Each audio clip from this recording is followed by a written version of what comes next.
Are you exercising asymmetrically?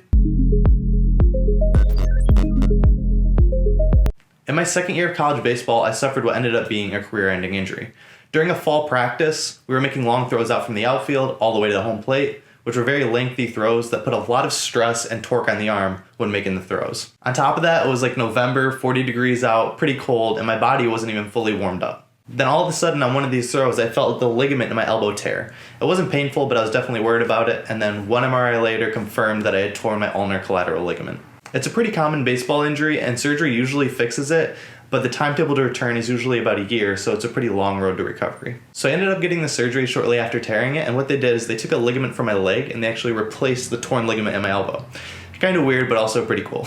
And then the long road to recovery began. So I started working with a physical therapist and a strength coach to rehab my atrophied arm after the surgery. I'd meet with one of them weekly for massages, progress updates, workouts, or just new exercise prescriptions. And what I started to notice about the rehab exercises that I was doing, as well as the rehab exercises that all the other patients around me were doing, were noticeably different than the exercises I'd usually do working out. No one was performing the typical exercises that you see in a workout program like squats, deadlifts, bicep curls, lat pull down, chest presses. Everyone was performing like alternating one arm, one leg exercises with lighter weights that seemed to put more of a demand on muscle stabilizers and core stability. And what I found out through some research and talking to my physical therapist was that these exercises were not only great for injury rehabilitation, but also injury prevention. And so that made me start to wonder, why weren't we doing these exercises all along in our normal workout programs to prevent injury in the first place? So I did some more research on these exercises, and here's what I found out. The main type of exercises being performed were asymmetrically loaded.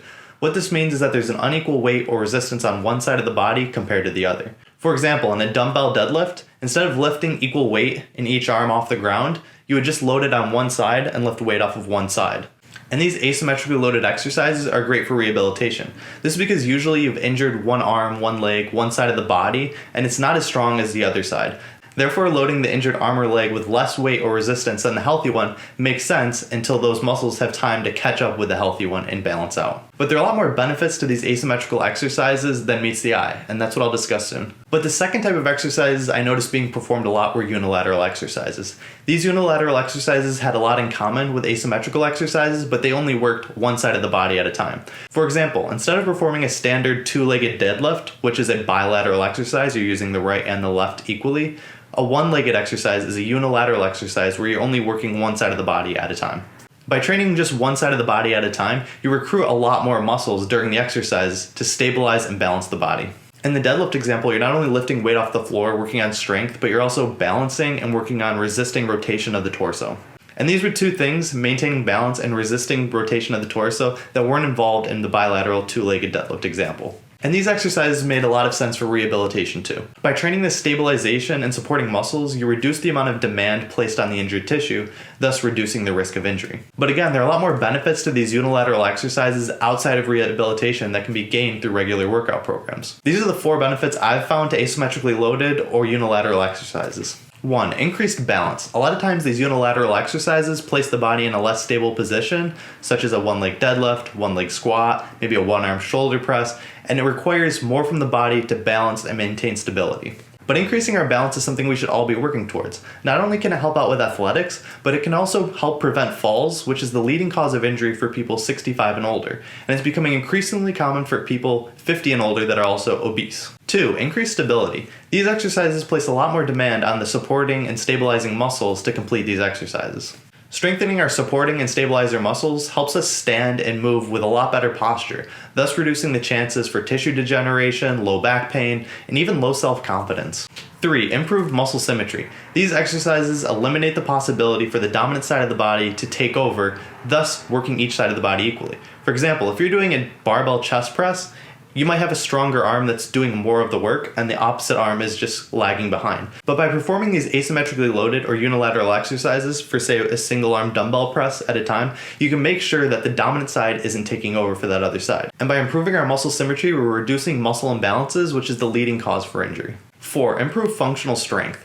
A lot of the movements we perform day to day are not symmetrical or bilateral. Sure, basketball players might jump off of two legs symmetrically at the same time, but they spend way more time running, cutting, and pivoting off of one leg or one side at a time. Whether we're loading the dishwasher, shoveling snow, or playing recreational sports, these exercises are performed one leg or one arm at a time. And so that's why it just makes sense to do a lot more of these exercises when working out. Besides all the benefits of asymmetrically loading exercises or performing unilateral exercises, they haven't been incorporated in our workout programs a ton. This is mainly due to the old school thought of solely training strength. When you're performing symmetric or bilateral exercises and working each side of the body equally, say in a barbell bench press, you're reducing the amount of stability needed, and therefore you're able to push up more weight than if you were to do one arm at a time, for example with dumbbells. And this is true, these asymmetric and unilateral exercises aren't the best if your sole focus is strength. But for most of us living our everyday lives, or the weekend warrior or the recreational athlete, focusing on strength alone isn't nearly as beneficial as dynamic movement, functional strength, and injury prevention. And that's why I've decided to incorporate these asymmetrically loaded exercises and unilateral exercises in all the workout programs I create and follow. A year through rehabilitation taught me a lot about fitness and muscle development. It's not only important to train our prime movers, which are the big muscles we typically see in the mirror, but to also train our stabilizing and supporting cast of muscles.